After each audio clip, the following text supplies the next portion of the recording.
Kurang berapa, Kenapa?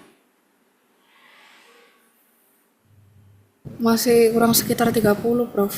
Banyak banget ya. Mereka tahu kalau udah mulai jam 8. Tahu, Prof. Sudah diberitahu dari kemarin. Oh, ya deh.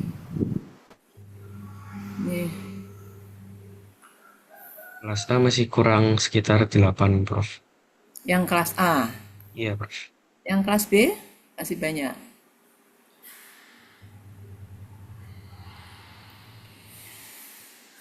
Berarti kurang sekitar 20, Prof. Iya, kelas B yang banyak. Oh, ini udah kesepakatan kalian ya kalau digabung gitu ya. Sebetulnya dari kami juga tidak tahu, Prof. Tiba-tiba hari ini lihat di Zoom gabung. Oh, Saya iya. kemarin chat Prof. Retno juga diminta hari ini jam 8 soalnya, Prof. Oh gitu ya, oh saya yang lupa kali ya. Saking banyaknya yang harus di ini semua pada nanya S2 ya nanya, PPDS ya nanya, saya sampai bingung. S2 tak saya reschedule besok. Ya kemarin saya di Jakarta ya, rapat bukan rapat ya, ngasih workshop kolegium yang diselenggarakan oleh Kemenkes ya 2 hari. Terus hari ini nanti ada rapat pleno, jadi perkuliahan pada reschedule semua.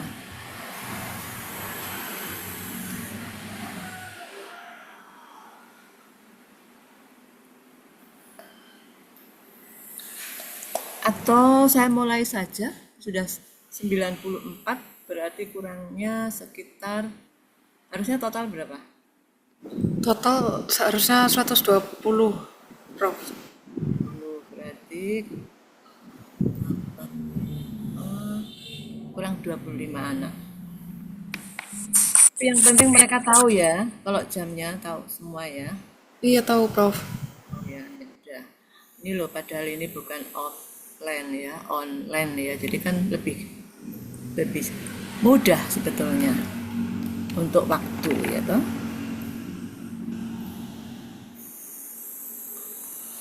Bagaimana? Saya mulai saja. Kinova, Pak Rafael. Monggo, Prof. Iya, Dimulai saja, nggak apa-apa. Baik, saya mulai. Tolong yang lainnya pada on kamera ya. Udah, saya cek dulu. Ya, Gabriel, Amanda, Stephen, Hena, ini Naila, ya, oke, Muhammad, Tasya,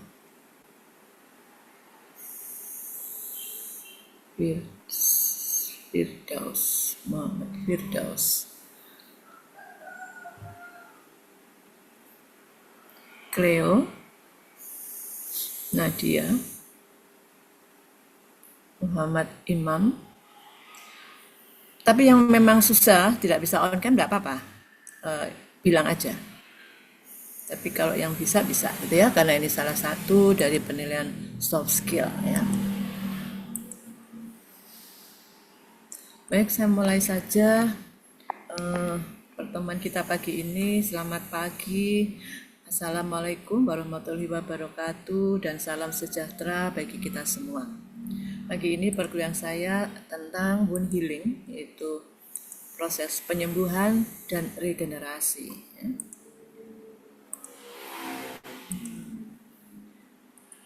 Sudah kelihatan? terlihat, Sudah? Prof. Baik, saya lanjut ya. Baik ya, bahwa wound healing ini adalah suatu proses perbaikan jaringan. Jadi ketika ada luka, secara eh, biologis, secara fisiologis, tubuh akan berusaha untuk memperbaiki, ya, membangun kembali struktur jaringan yang rusak dan selain strukturnya dia juga memperbaiki fungsi. Ya, itu kalau bisa, tapi seringkali fungsi kadang-kadang terganggu ya. Ya betul bisa berfungsi tapi tidak maksimal ketika kita masih jaringan tadi masih sehat. Pada proses inflamasi ini terjadi yang inflamasi yang berlebihan ya, terjadi kerusakan jaringan. Untuk itu tubuh merespon, yaitu dia berusaha untuk memperbaiki yang rusak tadi melalui mekanisme perbaikan namanya. repair atau perbaikan. Ini artinya pemulihan arsitektur jaringan dan fungsinya. Ya. Tahapannya ini ada 4 tahapan nantinya ya. Jadi mulai dari koagulasi yaitu pembekuan darah hingga pembentukan jaringan baru. Nah, ini ada 4 tahap. Sebenarnya proses penyembuhan itu sama hasil akhirnya ya. Tetapi penyembuhan setiap luka itu membutuhkan waktu yang berbeda, tergantung dari tingkat keparahannya. Di mana hasil akhir adalah terjadi penyembuhan ya. Hanya saja waktunya yang berbeda ya, misalnya lukanya terlalu luas dengan luka yang kecil berbeda di dalam waktu, tetapi hasil akhirnya sama. Atau luka pada orang-orang penderita penyakit degeneratif, misalnya diabetes mellitus ya. Itu mekanisme penyembuhan juga agak lambat ya. Jadi berbeda dengan kita yang sehat, jadi hanya di waktu, tetapi prosesnya sama, harus melalui 4 tahap: homeostasis, inflamasi, proliferasi, dan maturasi. Nah, pada homeostasis ini yang awal ya terjadinya ketika ada jejas, gitu, ada luka luka, ini ditandai dengan darah pada lapisan subendotel pada dinding pembuluh darah. Dia mengalami perubahan ya, perubahan dalam arti perubahan yang ke arah positif ya. Kemudian ketika sel dinding endotel mengalami perubahan pada pembuluh darah, dinding endotel pembuluh darahnya, maka di sanalah platelet bisa menempel, membentuk agregat. Kemudian bersama-sama dengan plasma fibronectin dan fibrin membentuk clot. Ya, jadi blood clot ya. Jadi kalian kalau pas ada perlukaan dan ada darah yang menggumpal itu namanya blood clot ya. Blood clot ini penting sekali. Saat injuri pembuluh darah segera menyempit. Jadi ketika ada injuri, ada jejas, pembuluh darah cepat-cepat menyempit. Ya, terjadi vasokonstriksi. Ya, untuk apa? Untuk melakukan proses pembekuan darah, untuk membentuk blood clot. Tujuannya menghentikan perdarahan sehingga tubuh tidak kehilangan banyak darah. Itu mekanisme secara fisiologis seperti itu. Darah yang tadinya cair itu mengental, menggumpal, membentuk klot. Ya. Di mana komponen yang penting di dalam klot tadi adalah trombosit dan protein-protein yang disebut dengan fibrin. Ini pembuluh darah di sini gambarnya ya. Ketika ada jejas, dia segera menyempit, terjadi vasokonstriksi. Untuk apa? Membentuk klot dan kemudian supaya tidak terjadi perdarahan. Ya kan? Kalau sudah sini menyempit sehingga darah tidak mengalir terus keluar. Ya kan? Nah, nanti kemudian setelah itu segera ini terbuka kembali pembuluh darahnya untuk supaya darah bisa mengalir kembali.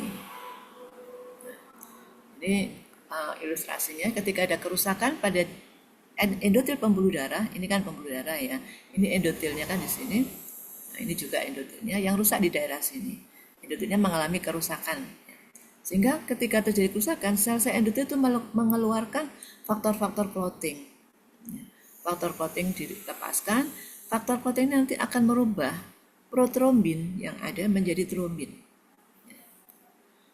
kemudian terjadilah pembentukan yang awal terjadi vasokonstriksi ini untuk mengurangi aliran darah dan platelet membentuk sticky plaque. Sticky plaque ini masih belum blood clot ya, sticky plaque.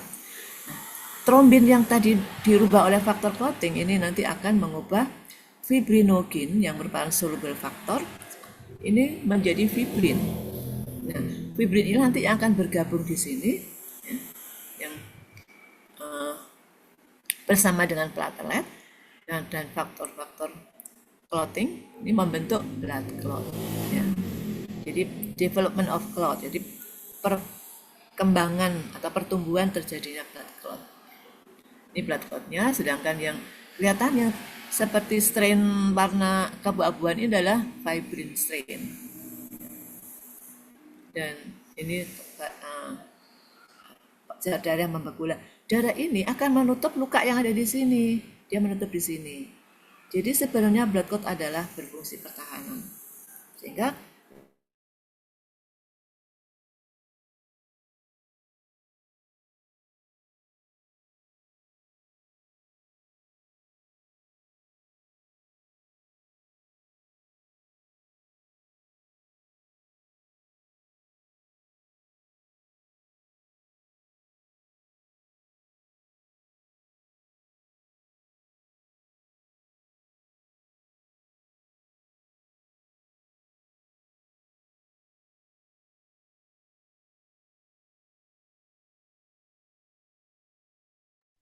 Permisi Prof Retno, sepertinya jaringannya Prof jelek karena di laptop kami nge-freeze Prof.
Duh maaf ya, ini terpaksa pakai tethering HP.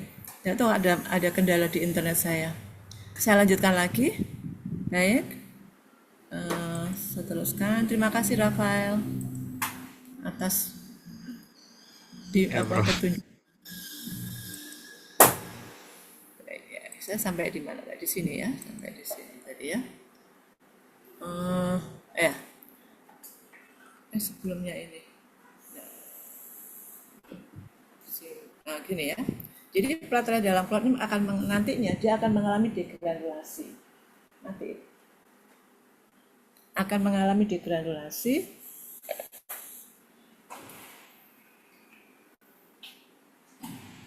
Kemudian dia melepaskan kemoatraktannya. Jadi faktor-faktor kemoatraktan yang poten untuk inflamasi. Nah, setelah itu mengaktifkan faktor-faktor lokal seperti fibroblast, sel endotel, dan vasokonstriktor seperti kemokin, CC, ligan 5, CCL5, trombin, TGF-beta, PDGF, platelet derived growth factor, dan VEGF.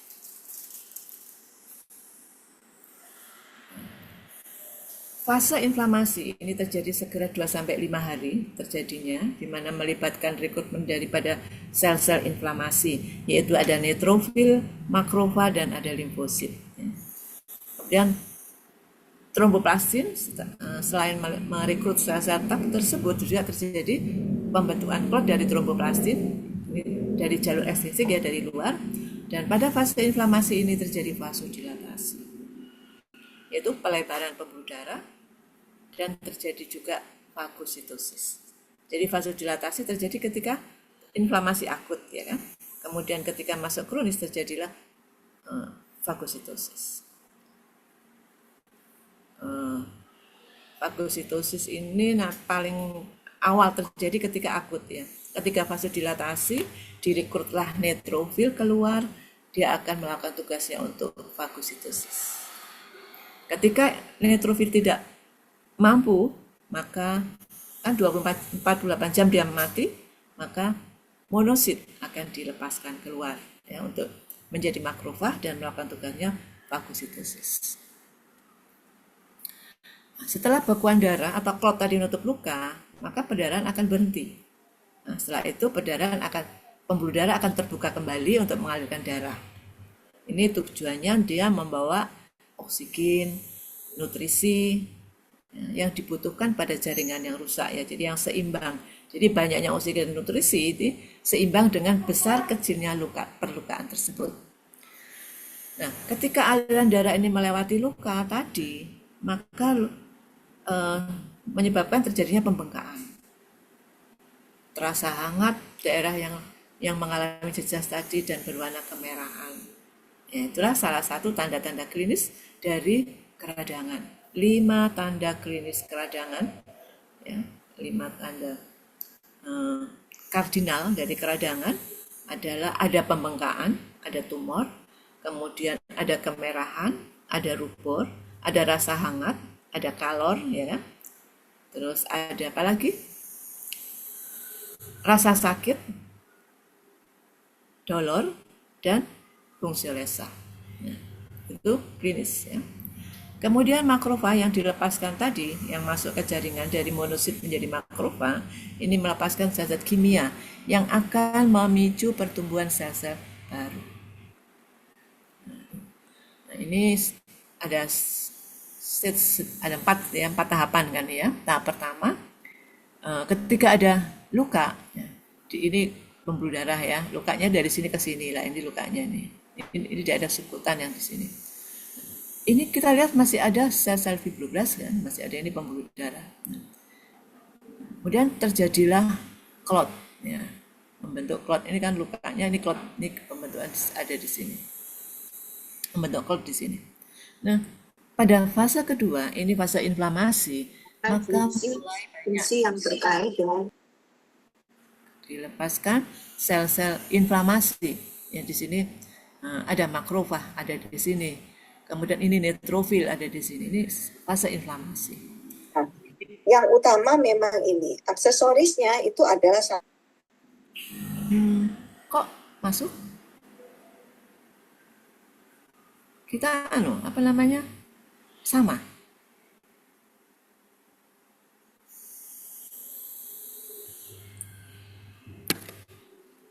Kemudian fase ketiga itu proliferasi, di mana ini luka sudah mulai mengecil di sini ya, dari segini fase inflamasi masih sama dengan homeostasis ini, tetapi di sini sudah mulai banyak dilepaskan sel-sel inflamasi ya.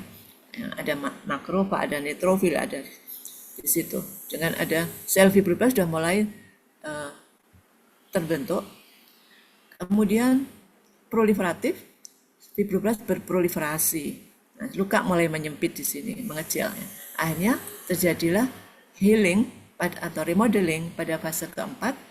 Ini luka mulai hilang, sehingga sini mulai membentuk kembali daerah yang mengalami kerusakan di atas.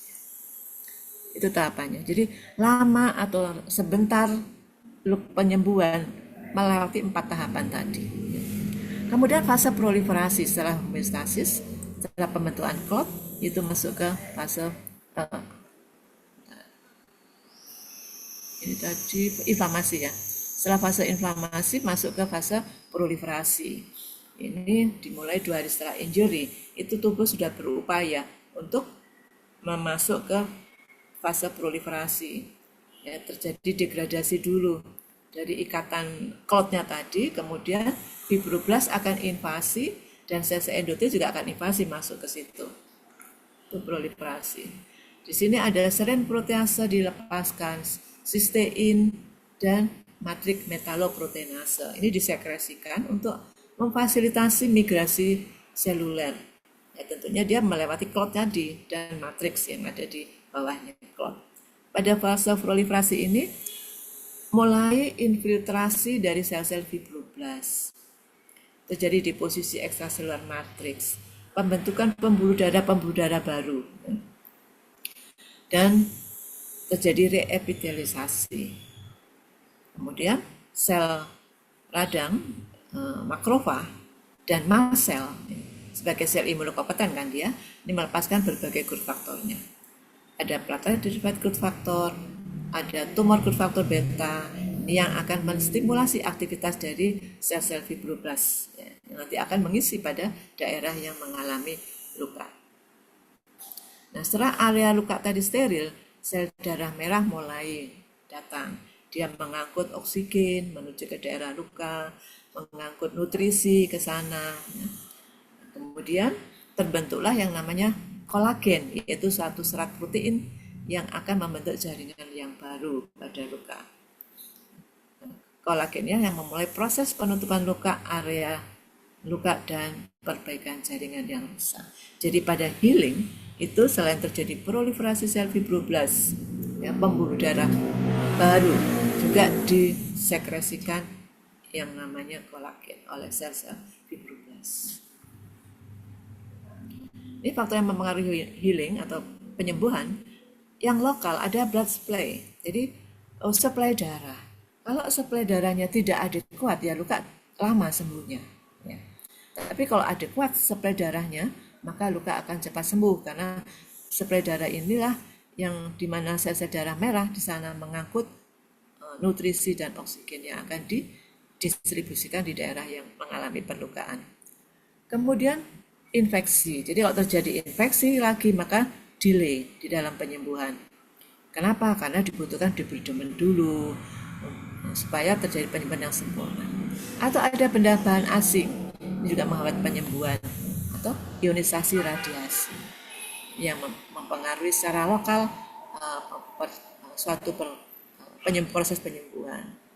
Yang sistemik, faktor-faktor metabolik, di sini defisiensi protein ini menyebabkan penyembuhan tidak cepat. Seperti kalau tidak terjadi defisiensi maka terjadi penyembuhan yang cepat. Tapi karena ada defisiensi maka dia akan lambat. Contohnya vitamin C, dia kan penting untuk cross-link dari kolagen, fiber, dan zinc ya. Jadi dibutuhkan pemberian vitamin C juga. Contoh lagi penderita diabetes mellitus. Ini penyembuhannya tidak sebaik yang non-DM. Ya karena pada orang DM lebih mudah terkena kembali infeksi. Kemudian penggunaan kortikosteroid ini mengganggu respon penyembuhan. Obat-obat yang sifatnya sitotoksik ini akan mengganggu sintesis makromolekul sehingga terjadi hambatan untuk proliferasi berbagai sel.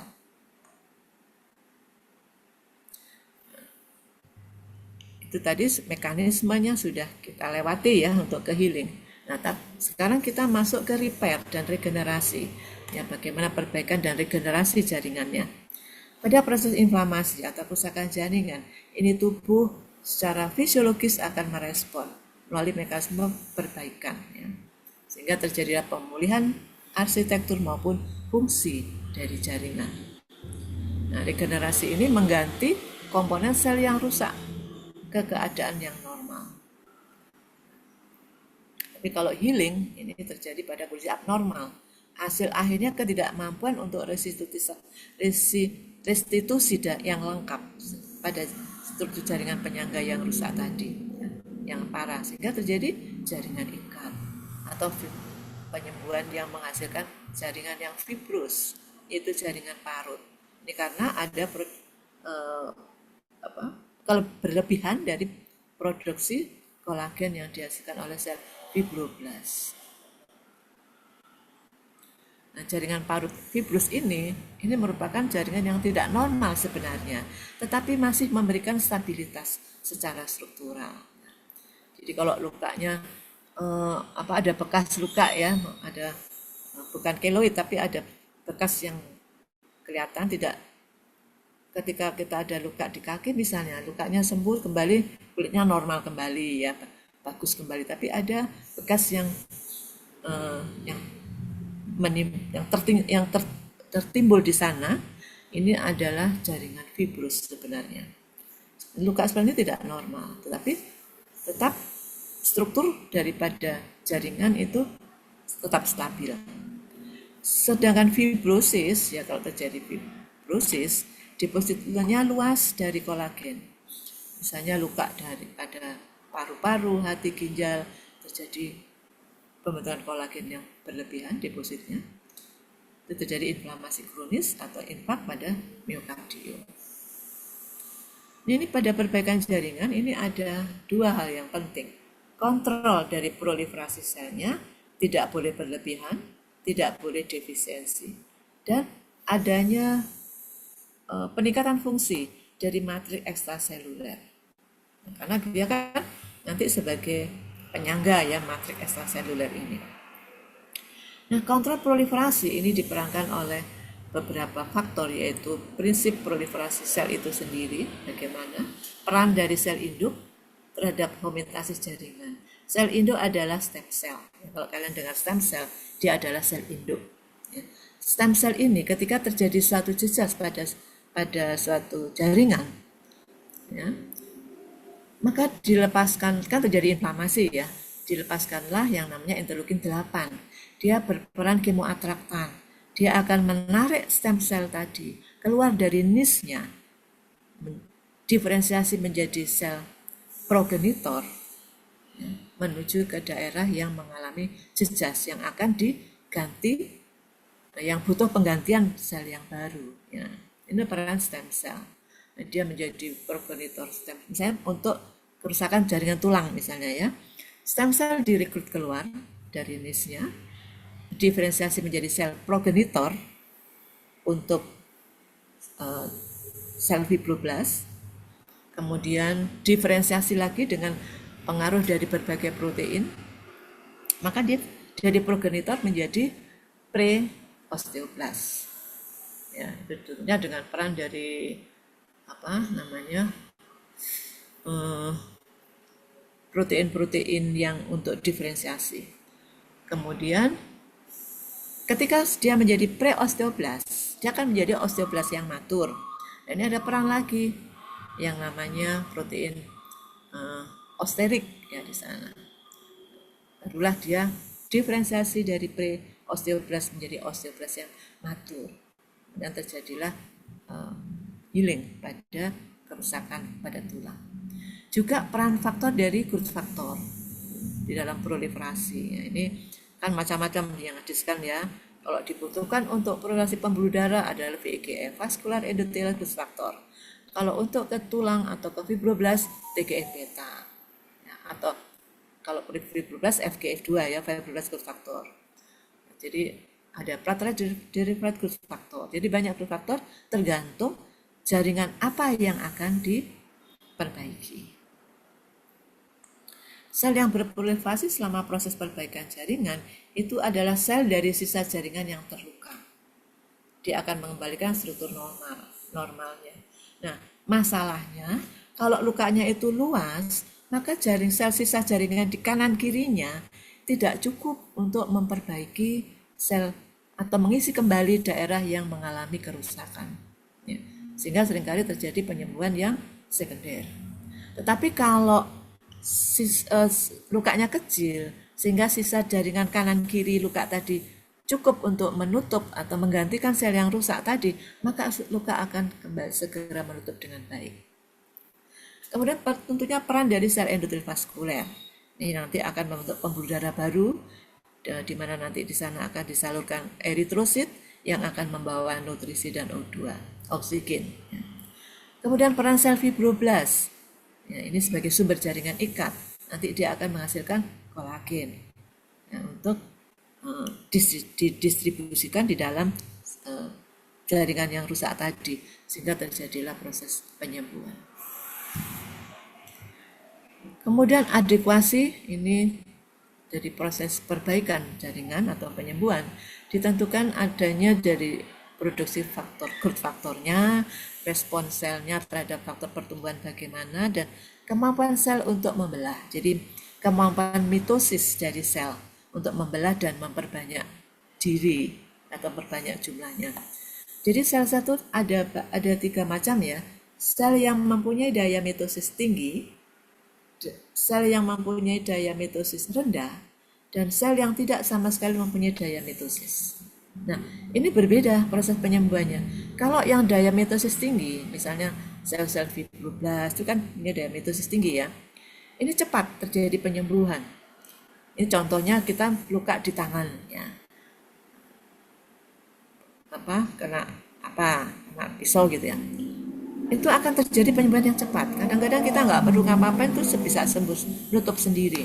Karena sel-sel di situ, sel fibroblast ini mempunyai daya mitosis yang tinggi. Dia segera memperbanyak jumlahnya untuk menutup daerah yang luka tadi, yang rusak tadi. Tetapi kalau sel tulang itu rendah daya mitosisnya. Ya, contohnya kalau kita luka pada lutut yang kena di tulang itu kan lama bersembuhnya ya. Bisa sembuh tetapi lama. Sedangkan sel yang tidak punya daya mitosis sama sekali adalah sel saraf, neuron. Itu tidak punya daya mitosis tinggi. Jadi kalau rusak ya sudah rusak. Ya. Sehingga sekarang kan dengan adanya terapi stem cell ya yang merupakan terapi dewa, bisa dipakai untuk berbagai macam kerusakan gitu ya, maka ada harapan kalau ada terjadi kerusakan neuron, maka stem cell neuron itu nanti akan diferensiasi atau direkrut menuju ke daerah neuron yang rusak, dia diferensiasi menjadi sel saraf yang baru menggantikan sel yang rusak tadi. Secara morfologi iya, tetapi apakah secara fungsi bisa kembali seperti semula ketika sel itu masih normal? Itu tidak sempurna seperti sel yang asli ya. Gitu ya. Jadi sel itu ada 3 tipe: daya mitosis tinggi, rendah, dan tidak mempunyai daya mitosis sama sekali. Ukuran normal populasi sel ini adalah keseimbangan antara proliferasi dan kematian. Jadi suatu populasi sel ya, itu harus ada keseimbangan antara proliferasi dan kematian. Jadi pada terapi stem cell ini kan nanti selnya akan berproliferasi ya. Nah ini harus pada saat tertentu dia harus berhenti. Kalau toh berlebihan dia harus ada yang di apoptosis supaya terjadi populasi kondisi semula. Kalau tidak, sel akan terus bertumbuh apa terjadinya? Tumor. Ya, seperti itu.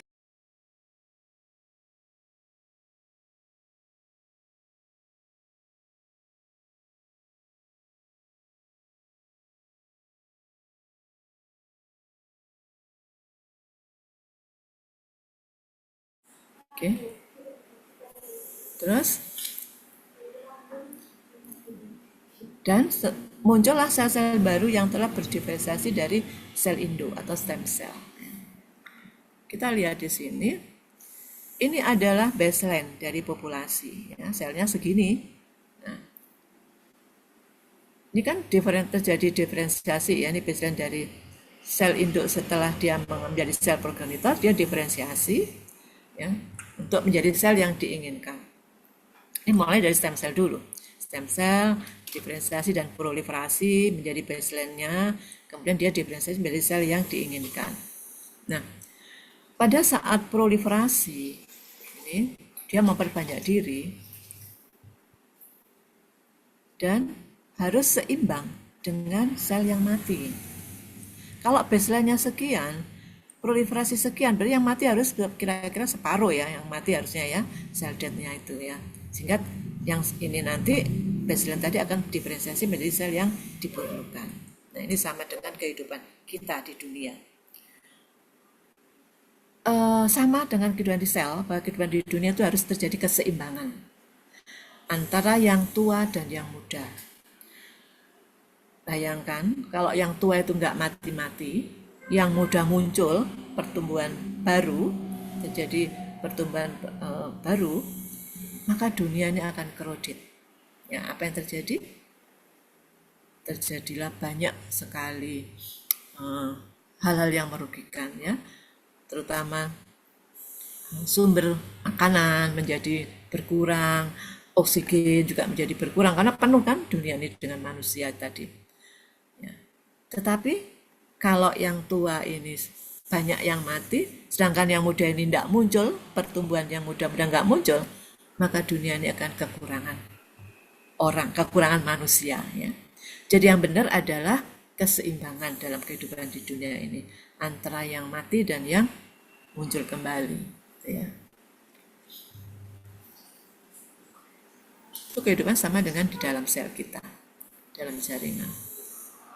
Nah, ini ada ilustrasi bagaimana respon perbaikan setelah terjadinya inflamasi.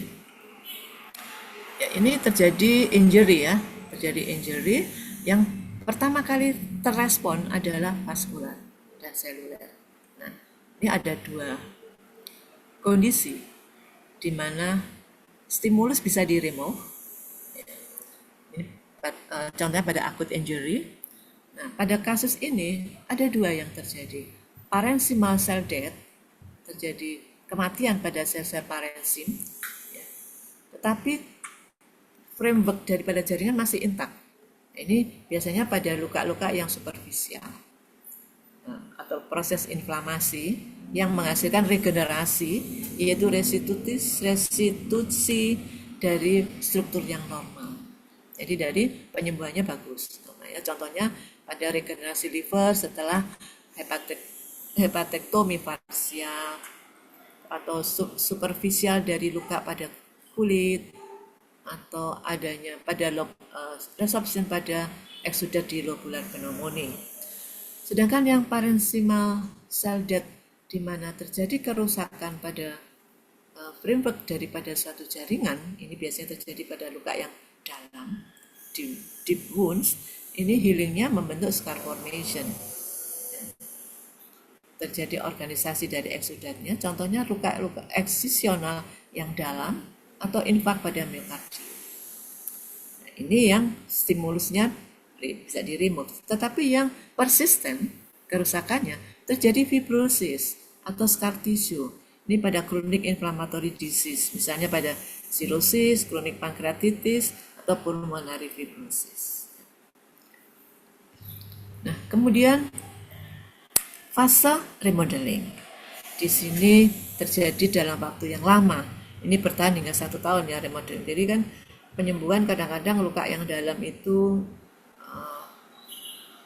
saya pernah mengalami luka di lutut ya, jatuh. Lama nggak hilang-hilang warna coklatnya, tapi lama-lama memudah menghilang. Itu butuh waktu hingga bertahun-tahun ya. Nah, ini karakteristiknya remodeling ditandai dengan adanya kontraksi luka dan pembentukan kolagen. Keseimbangan metabolisme kolagen sebagian ditentukan oleh regulasi dari aktivitas matrik metaloproteinasenya. MMP ini fungsinya kalau kolagennya ingin untuk degradasi kolagen sebenarnya. Kalau kolagen berlebihan, maka MMP akan bekerja. Ya. Soalnya kalau kolagen berlebihan terus tidak ada yang menghentikan, yang mendegradasi, terjadi keloid. Ya. Fibrosis ini fibroblast migrasi ke jaringan luka, berproliferasi fibroblasnya di sana, dan dia tersimpan di dalam ECM, extracellular matrix, ya, membentuk jaringan granulasi. Waktu 1-2 minggu luka sudah sembuh, terisi oleh jaringan granulasi. Kemudian fibroblast ini berubah menjadi myofibroblast, yang menyebabkan terjadinya kontraksi luka dan deposisi dari kolagen. Ini juga contoh lagi. Nah, ini ada 4 fase juga ya. Ini daerah epidermis kan, ini daerah epitel kan ini, yang biru-biru ini daerah dermis. Yang di bawah ini adalah, ini kan lemak ya, sel lemak daerah subkutan di sini. Ya. Ketika terjadi suatu jejak pelukaan, terjadilah clot, ya kan? Ini namanya fase homeostasis, hitam-hitam ini clot. Ini luka di sini, lukanya dalam ini ya, ini clot. Dalam tapi kecil. Kemudian pada fase homeostasis tentunya di sana masih ada residen daripada makrofag. Fibroblast juga ada ya, ini makrofag, ini makrofag. Nah, kemudian ini sel-sel neutrofil yang bentuknya seperti ini, kemudian yang bentuknya seperti ini sel fibroblast ya. Kalau yang ini myofibroblast ya, tapi dalam jumlah yang sedikit ya karena ada residen yang ada di sana. Nah, kemudian fase proliferasi. Ini mulai banyak dihasilkan sel-sel fibroblast dan myofibroblast, serta sel-sel imunokompeten seperti makrofag sudah masuk ke dalam perlukaan, ya, dalam lukanya ini sudah masuk. Nah, clot masih ada, tetapi sudah mulai berkurang di sini clotnya. Sorry. Nah, ini ya, ini clotnya sudah mulai berkurang. Nah, kemudian pada fase proliferasi, ini sel-sel fibroblast dan myofibroblast sudah mulai banyak mengisi pada daerah luka di dalam, masuk di sini. Dan ini sudah mulai terbentuk adanya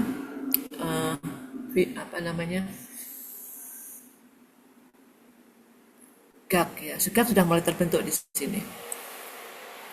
Terus kemudian ini ada kolagen, serat-serat kolagen ini, serabut-serabut kolagen yang hijau-hijau ini.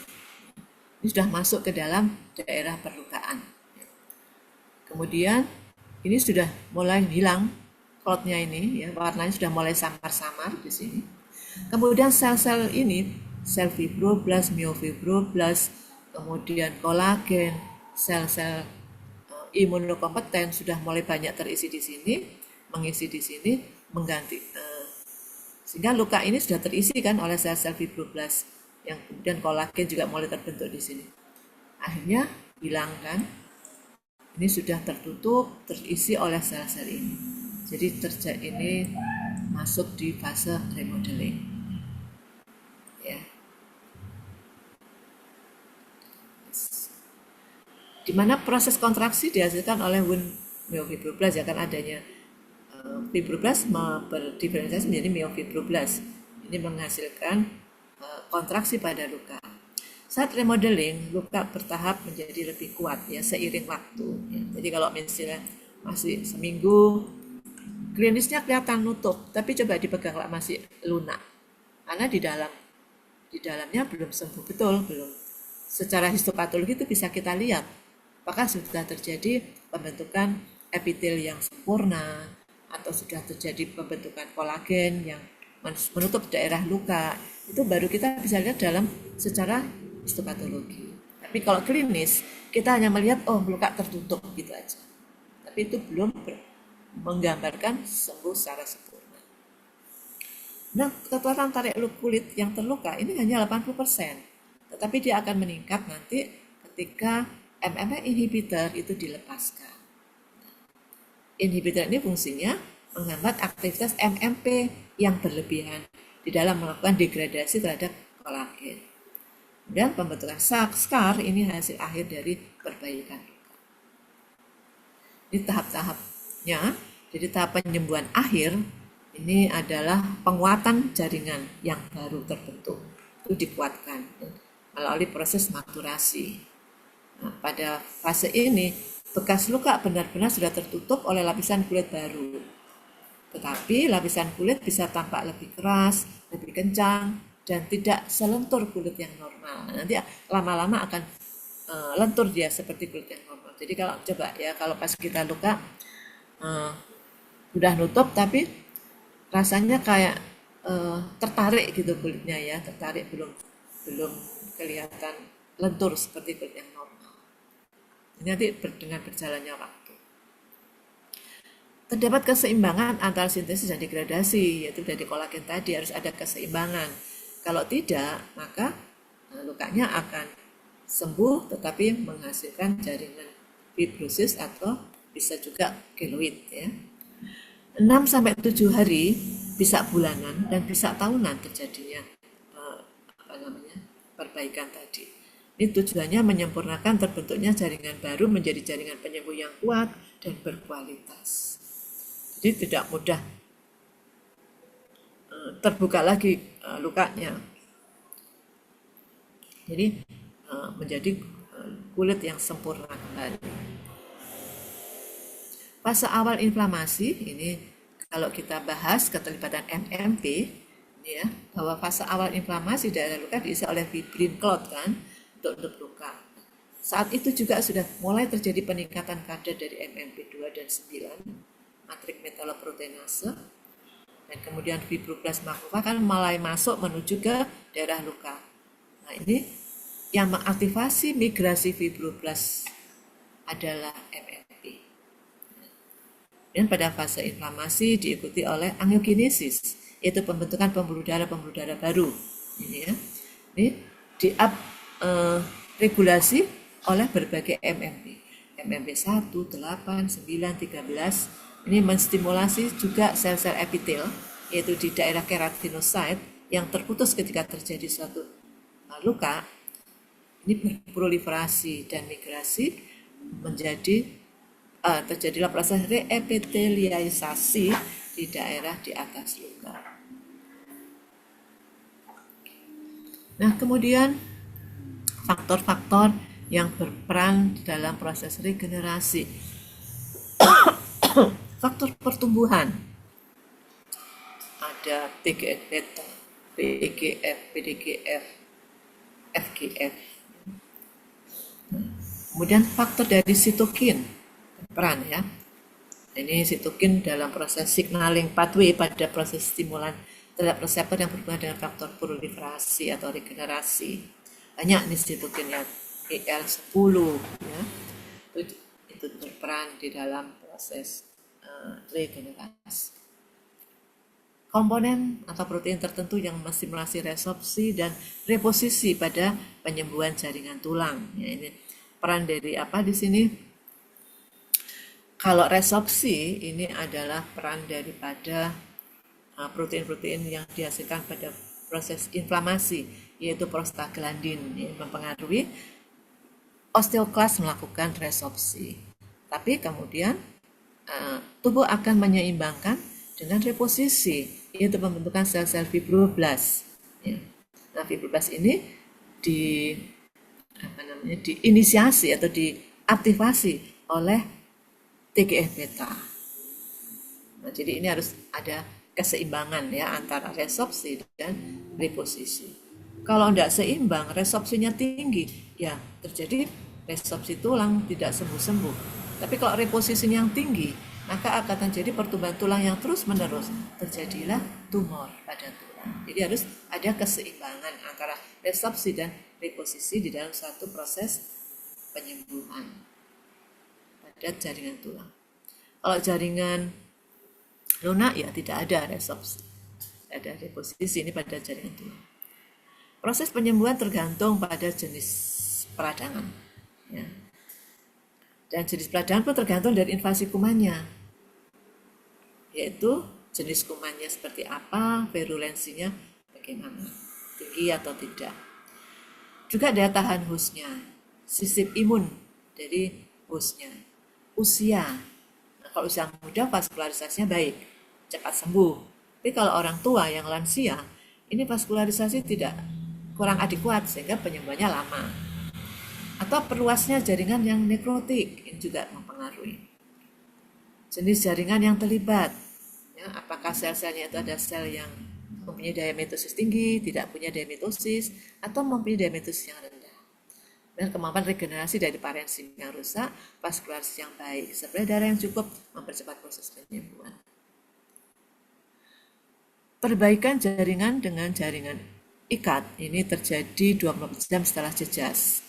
Migrasi sel-sel fibroblast, menginduksi proliferasi dan sel emigrasi, kemudian induksi sel proliferasi, sel fibroblast dan sel endotel ini 3-5 hari terbentuklah jaringan granulasi. Ini kalau kita lihat grossnya, kalau kita ambil warnanya pink, halus, bergranular. Secara mikroskopik kita melihat proliferasi sel fibroblast. Ya, jaringan granulasi kan begitu. Pembuluh darah kapiler pada IgM yang longgar, akumulasi matriks jaringan dan terjadilah scar formation. Nah, ini fungsi ECM, ekstraseluler. Ini sebagai penunjang mekanik, yaitu untuk migrasi, polaritas sel ya ketika terjadi proses penyembuhan. Kontrol pertumbuhan sel, ini diperankan oleh integrin, menjaga diferensiasi sel juga oleh integrin, dan sebagai rangka untuk pembaruan jaringan dan membentuk microenvironment pada jaringan yang akan mengalami penyembuhan.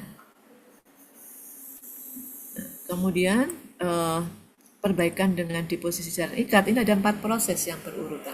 Pembentukan pembuluh darah baru dulu, yaitu angiogenesis, kemudian migrasi dan proliferasi sel-sel fibroblast, terjadi deposisi ECM dan maturasi dan reorganisasi dari jaringan ikat yang fibros, terjadilah proses remodeling. Kalau salah satu tidak terjadi, ya tidak akan terjadi remodeling. Ini juga ada contoh di sini. Ketika ini ada jaringan ya, aslinya kan epidermis, ini daerah dermis ya, ini epitel kan, epitel yang melapisi, dan ini adalah sel-sel keratinocyte-nya. Terjadi luka seperti ini. Ketika terjadi luka, terjadi inflamasi ya, jadi inflamasi, maka MMP2 meningkat, MMP9 meningkat. Luka ini bisa terjadi kronis kan, kalau memang ada faktor yang menyebabkan dia tidak sembuh-sembuh. Ketika MMP8-nya muncul menurun, MMP9-nya meningkat, ini terjadi chronic wound, jadi luka yang kronis. Nah, di sini tentunya nanti akan memang ini nanti akan menuju ke arah wound healing, tetapi lama. Nah, tetapi pada kasus inflamasi di mana terjadi growth faktornya itu terpacu atau teraktivasi untuk menghasilkan faktor-faktor angiogenesis yaitu VEGF, maka terjadi peningkatan MMP 9, 8, 1, 13. Nah, ini yang memproduksi berbagai faktor-faktor yang dapat merangsang pertumbuhan daripada sel keratinosit. Ini kan sel keratinosidnya ya. Nah, pada saat remodeling kan ketika angiogenesis kan ada nutrisi, oksigen ya, jadi sel keratinosit kan hidup, tumbuh, berkembang. Dia akan berjalan yang dari sisi luka sini ke sini, luka sini ke sini, nanti akan naik ke atas. Naik ke atas, tertutuplah daerah epitel yang rusak oleh sel-sel keratinosit tadi. Nah, setelah ini tertutup, barulah MMP yang tadinya tinggi ketika angiogenesis mulai menurun. Ya. Dan ini terbentuk yang namanya ECM sebagai penyangga, extracellular matrix protein. Akhirnya terjadilah healing. Ya, seperti ini. Jenis proses penyembuhan ada dua, primary union atau healing by first intention. Ini luka insisinya bersih, steril, tidak terinfeksi dan kecil ukurannya. Ukuran rongganya kan kecil, sempit pada daerah epidermis dan daerah dermis. Ini akan terisi oleh darah, clot, ya, clot. Ini terjadi 24 jam dan relatif sedikit kematian selnya yang terjadi karena lukanya kecil, steril dan bersih ya, sehingga sel-sel yang mati juga mengalami tidak banyak atau sedikit jaringan epitelnya dan jaringan ikatnya. Nah, ini terjadi regenerasi epitelnya lebih cepat daripada yang mengalami fibrosis, dan jaringan parut yang terbentuk kecil, kontraksi luka juga minimal. Nah, sehingga ini nanti akan cepat membentuk jaringan yang baru. Ini yang primary union. Ini terjadi 24 jam pertama, ini neutrofil tampak di tepi insisi tadi yang gambar yang panjang tadi itu ya. Migrasi menuju beban fibrin dan sel pada basal tepi irisan epidermis ini melakukan aktivitas mitosis yang meningkat sampai 48 jam. Dan sel epitel dari kedua tepi luka, tadi kan terpotong lukanya, epitelnya terputus kan dari kanan kiri luka tadi, mulai migrasi sel keratinositnya, berproliferasi sepanjang dermis, bertemu di tengah-tengah permukaan membentuk kerat luka tadi, dan dia akan naik ke atas hingga lapisan yang tipis tadi continue terus bertumbuh membentuk epitel yang baru. Neutrofil kemudian digantikan oleh makrofag, ya. Dan jaringan granulasi mulai mengisi rongga insisi tadi. Serat kolagen mulai diproduksi oleh fibroblast di tepi luka insisi. Ya, tapi orientasinya masih vertikal ya, belum nyebrang. Dan sel epitel terus berproliferasi, membentuk lapisan epidermis dan akhirnya menebal. Hari kelima, neovaskularisasi mencapai puncaknya. Jaringan granulasi sudah memenuhi semua rongga insisi, serat kolagen mulai banyak dihasilkan, menyambung, ya, posisinya sudah mengisi daerah luka, dan migrasi fibroblast ke injury ini tentunya diaktifasi oleh berbagai faktor. Ada kemogen, TNF-alpha, PDGF, TGF beta dan FGF. Nah, proliferasinya ini tadi migrasinya. Proliferasinya dipicu oleh growth factor PDGF, platelet derived growth factor, tumor growth factor beta, fibroblast growth factor, epidermal growth factor, interleukin 1 beta, dan tumor necrotic factor alpha. Dan ketebalan epidermis kembali normal. Selama minggu kedua, akumulasilah kolagen, proliferasi tetap berlanjut dari fibroblast. Terjadilah infiltrasi leukosit, ya. Kemudian terjadi odem, peningkatan vaskuler mulai menghilang, meningkatnya deposit kolagen, dan regresi pada pembuluh darah vaskuler, maka luka yang menyembuh di awal tampak pucat. Dan karena sudah terjadi regresi dari pembuluh darah vaskuler. Nanti lama-lama kan menjadi pucat, kemudian menjadi berubah warnanya menjadi semakin tidak pucat, nanti membentuk warna yang sewarna dengan jaringan sekitar.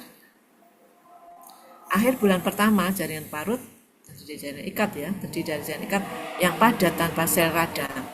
Ini dilapisi epidermisnya menjadi normal. Apnesa kulit yang rusak pada garis insisi ini hilang secara permanen. Tidak apa-apa tapi. Nah, kemudian pada penyembuhan yang union, regeneration per primer, atau nama lainnya healing by second intention atau secondary union, yes. Ini yang penyembuhan bukan primer ya. Ini terjadi karena adanya kegagalan dari primary union, sehingga terbentuklah regenerasi secondary union. Ini karena apa? Karena mungkin ada infeksi dan luka kembali terbuka, ada defek ya pada epidermis yang luas. Jadi lukanya belum sempurna, terjadi defek kembali. Ini terjadilah healing secondary union. Ini akibatnya prosesnya lebih lama penyembuhannya, lebih dari 72 jam kira-kira. Nah, luka pada permukaan yang luas, misalnya lukanya besar, jarak antar kedua permukaan epitel jauh ya. Ini jadi menghasilkan penyembuhan yang sekunder. Proses regenerasi lambat karena reepitelisasinya berlangsung lama sampai berminggu-minggu dan hasilnya tidak sempurna.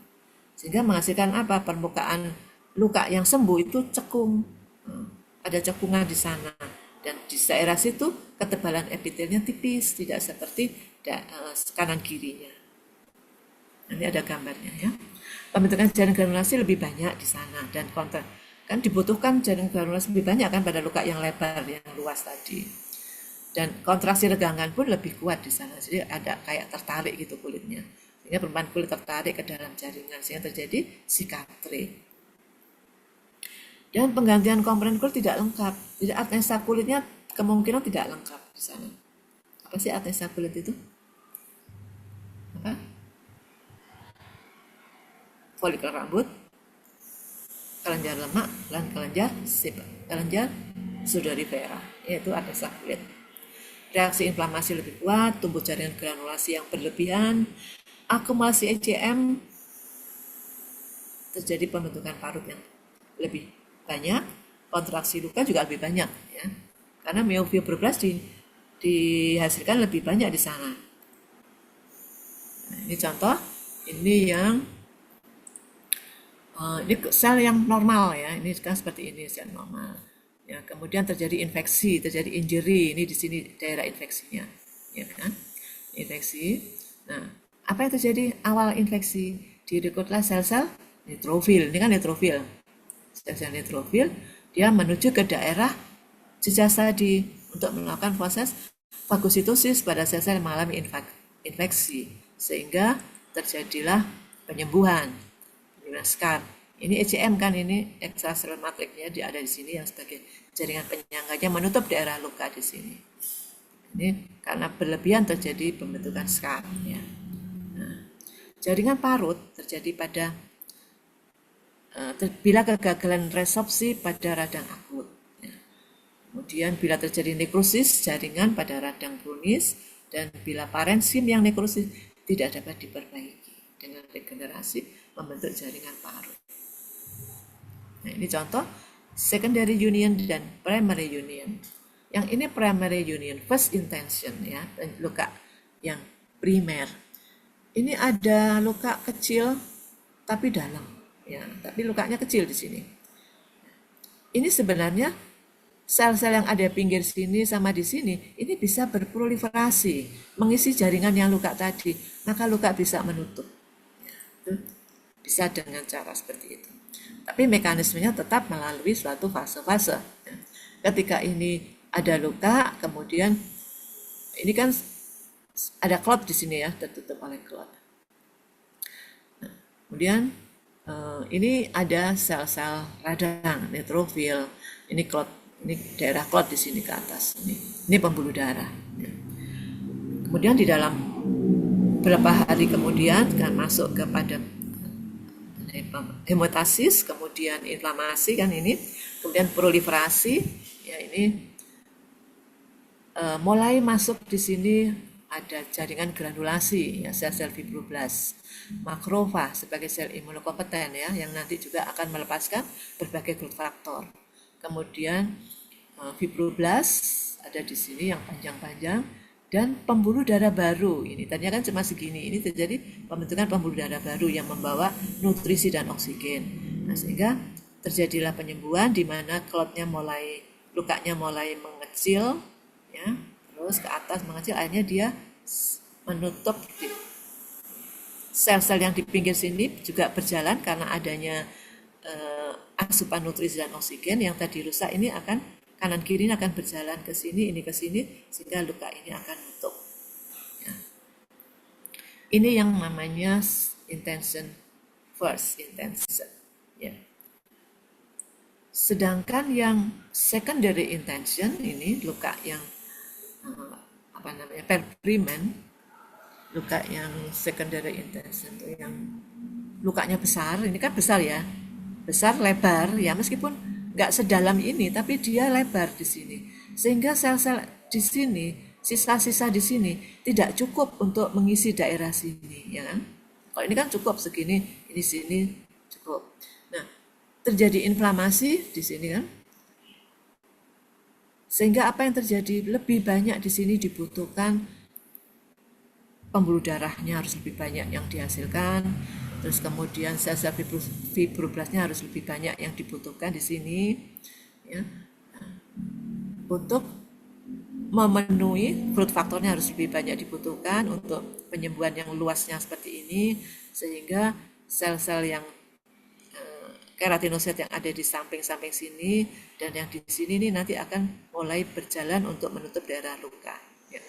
Tetapi karena saking luasnya maka kan tidak cukup ya, sehingga penyembuhan lukanya menyebabkan terjadinya cekungan seperti ini.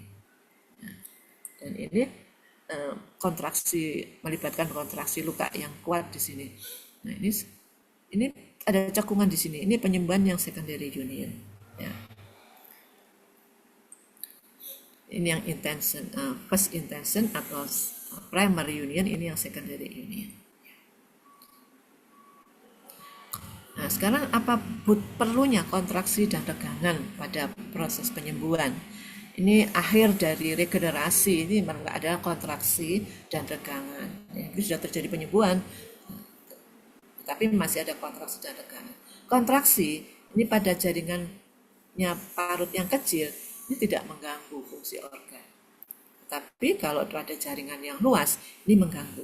Sedangkan regangan, ini tergantung pada jumlah kolagen yang terbentuk.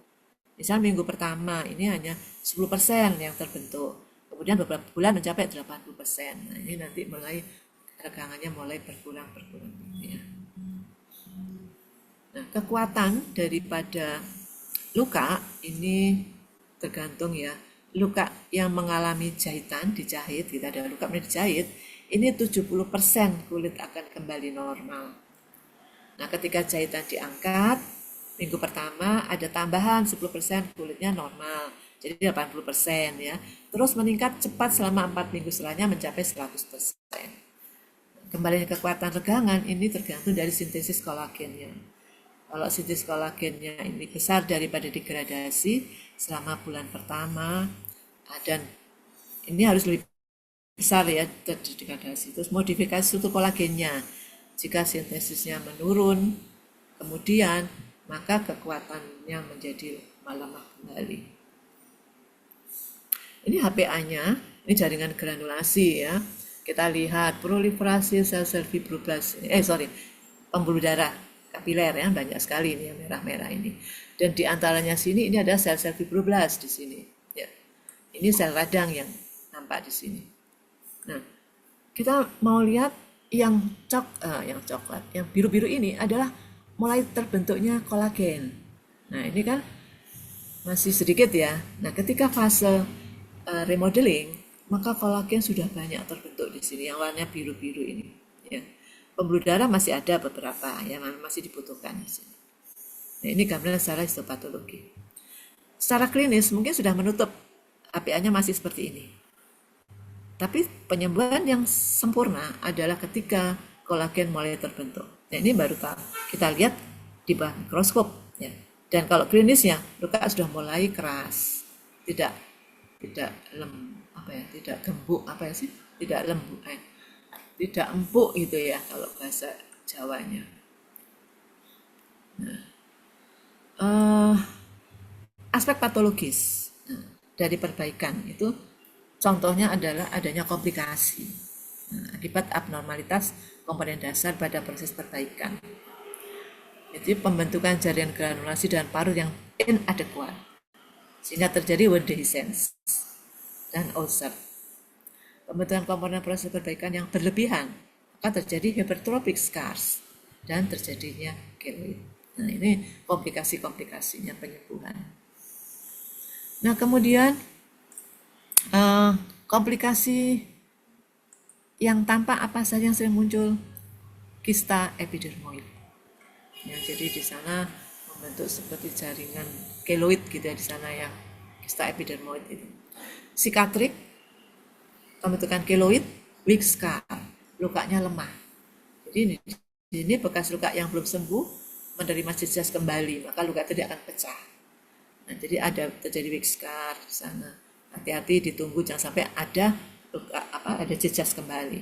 Atau rasa sakit inful. Ini karena ada ujung-ujung saraf yang terjepit oleh jaringan parut ketika terbentuk jaringan parut. Jadi lukanya sudah nutup, sudah ini, tapi kok kadang-kadang masih ada rasa sakit, biasanya pada post operasi ya. Post operasi itu kadang masih ada rasa cekit-cekit gitu. Itu adanya ujung saraf yang terjepit. Atau pigmentasi. Jadi lukanya tuh berwarna coklat. Nggak kembali normal warnanya, lama sekali ini karena adanya pigmentasi dari hemosiderin. Kemudian faktor yang mempengaruhi proses regenerasi yaitu faktor pertumbuhannya, produksi dari faktor pertumbuhan, growth factor ya, misalnya TGF betanya, VEGF dan sebagainya, sitokinnya dan proteinnya. Ya, dari di situ sampai di sini macam-macam proses penyembuhan dan mekanismenya. Ya. Jadi kalian paham bahwa luka itu tidak semata-mata sembuh otomatis, tapi ada mekanismenya. Ya. Nah, kalau mekanisme itu terganggu, misalnya di state awal atau di state awal misalnya growth blood clot tidak terbentuk atau terbentuk kemudian pecah. Nah, ini agak lama penyembuhannya ya. Karena blood clot adalah pertahanan di mana di sana banyak dijumpai adanya sel-sel imunokompeten, growth factor juga ada di sana ya. Sampai di sini perkuliahan saya tentang regenerasi dan wound healing. Sebelum kalau mau ada ditanyakan silakan, tapi saya absen dulu ya.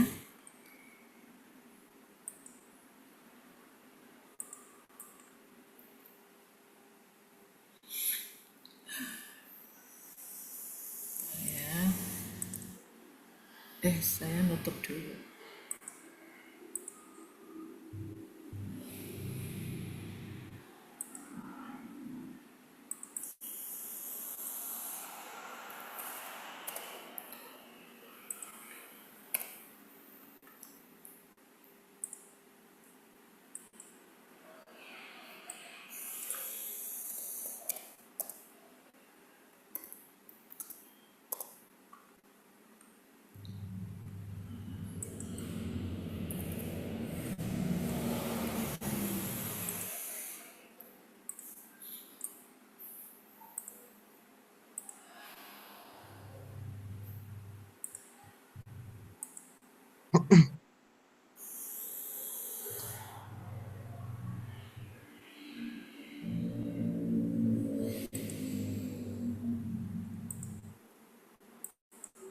Ya, kita absen bareng-bareng.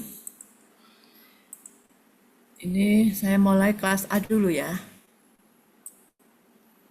Kelas A.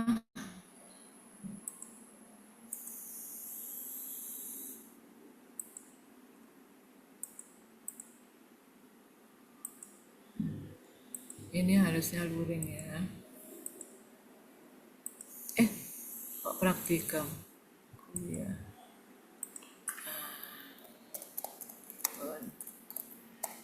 Ini.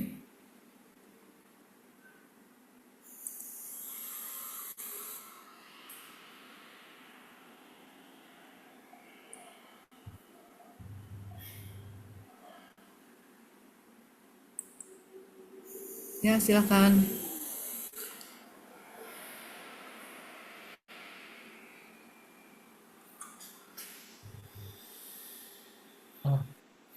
Yang kesulitan bilang, saya klikkan biar cepat.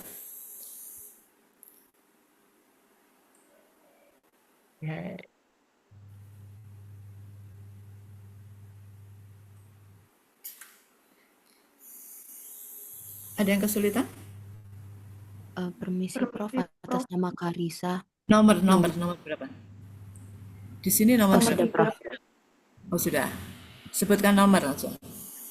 Nomor 3, Prof. 3. Aisyah.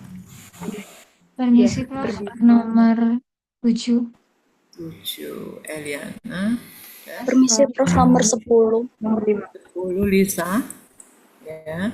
Permisi Prof, nomor 15. Nomor 11. Salva. Permisi Ya. Prof, nomor 4. 4. Diva. Yang mana Diva? Oh ya. Terima kasih, Prof. Permisi Prof, apakah bisa nomor Mohon maaf Prof, boleh tolong diabsenkan nomor 13. Sandra. Ya. Terima kasih Prof. untuk nomor 2, apakah bisa tolong di absen? Andrea. Ya, terima kasih Prof. Ya. Permisi Prof, atas nama Syifa nomor 9, minta tolong Prof. Ya. Terima kasih Prof. Permisi Prof, nomor 2 Pak boleh diabsenkan? Bisa. Terima kasih Prof. Permisi Prof, nomor 1, apakah bisa minta tolong diabsenkan? Terima kasih Prof. Permisi Prof, atas nama Dwi nomor 1. 1. Terima kasih Prof. Ya. Nomor Bayu. Nomor berapa? Oh, mana? Mana? Permisi Prof, atas nama Husna nomor 4. Terima 4. kasih. Husna. Nomor 3 Prof. Nomor? Nomor 3. Nomor 3.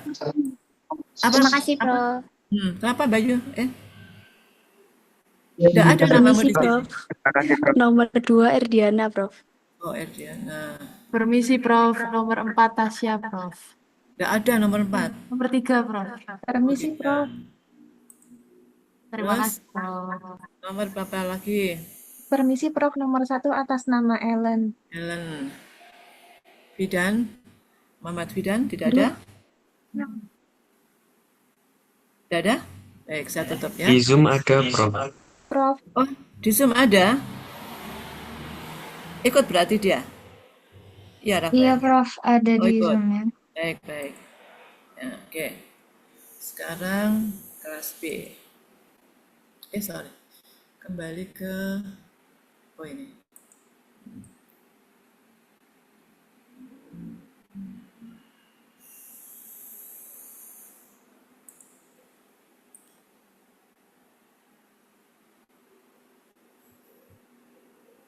Kelas B ya sekarang ya.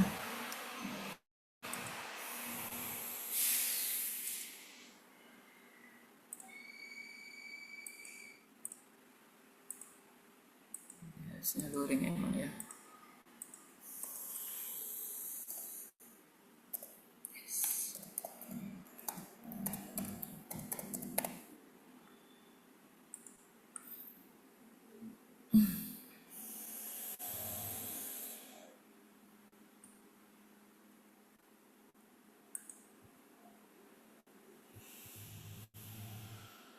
Oh, belum divalidasi.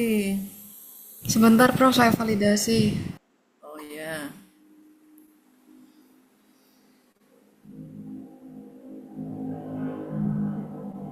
Nanti saya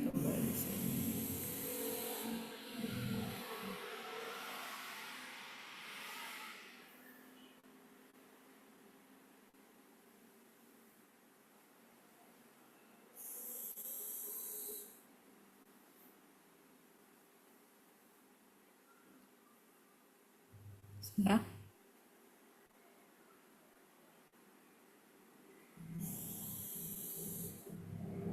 Sudah apa belum?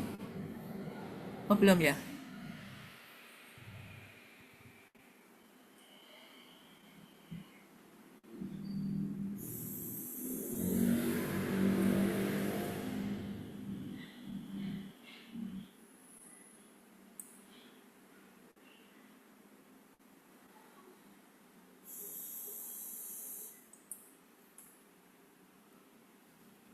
Ini yang validasi kontingnya ya? Sudah, Prof. Oh, sudah? Sudah ya? Iya. Oh ya, udah. Permisi, Prof. QR-nya bisa gak turun? Terima kasih. Gini? Biar tidak terpotong ke atas berarti, Prof. Ya, gini. Terima kasih, Prof. Ya. Yang susah, sebutkan nomor. Siapa yang kesulitan? Izin Prof, atas nama Denia nomor 8 Prof. 8. Nadia. Sekarang sudah naik sepertinya Prof. Nomor Di mana? Di nomor berapa kamu? Oh, ini 4. sekarang di nomor 4 nggih. 2. Sekarang nomor 2. Terima kasih Prof. Ya. Permisi Prof, atas nama Nomor Natasha Raihan nomor 4. 4. Terima Ya. kasih Prof. Ya, Permisi Prof, atas nama nomor 5. Terima kasih Prof. Ramesh. Ya. Terus? Permisi Prof, atas nama Hanita nomor 1. 1. Terima kasih Prof. Ya, Atas nama Isyam Prof nomor 1. Isam. Ya. Terus? 2 orang ini? Tidak ada?